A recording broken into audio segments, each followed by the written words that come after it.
हल्ला भइल बा। आखिर क्यों खेसारी लाल यादव के बारे में हो रही है ये बात। भोजपुरी फिल्म डंस को लेकर कहा जा रहा है कि यह एकदम अलग फिल्म है। इस फिल्म का एक नया गाना वीडियो यूट्यूब पर रिलीज किया गया है। गाना वीडियो में खेसारी लाल यादव और अहाना शर्मा नजर आ रही हैं।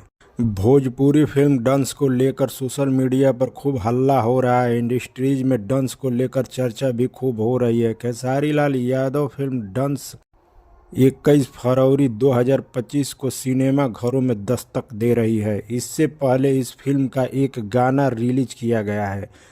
गाना वीडियो देखने के बाद हर कोई कह रहा है हल्ला भइल बा, कमाल हो गईल, धमाल होई का, क्योंकि बहुत ही शानदार है। खेसारी लाल यादव का लुक बेजोड़ है, इसलिए इस गाने में और फिल्म के बारे में जानने की कोशिश करते हैं। आइए जानते हैं दोस्तों। दरअसल खेसारी लाल यादव की फिल्म डंस को लेकर भोजपुरी सिनेमा जगत में काफ़ी चर्चा हो रही है। इस फिल्म को लेकर दर्शक के बीच भी उत्साह देखा जा रहा है।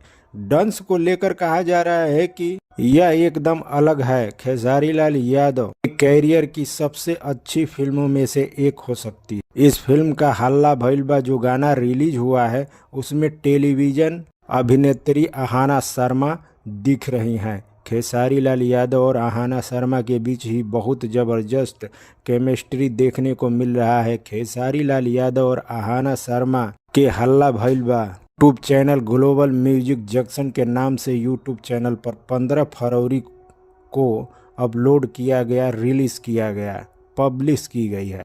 आप लोग इस गाने को ग्लोबल म्यूजिक जंक्शन पर देख सकते हैं। ऐसी ही जानकारी के लिए हमारे चैनल को सब्सक्राइब करें। आपको किस फिल्म की जानकारी चाहिए हमें कमेंट बॉक्स में ज़रूर बताएं।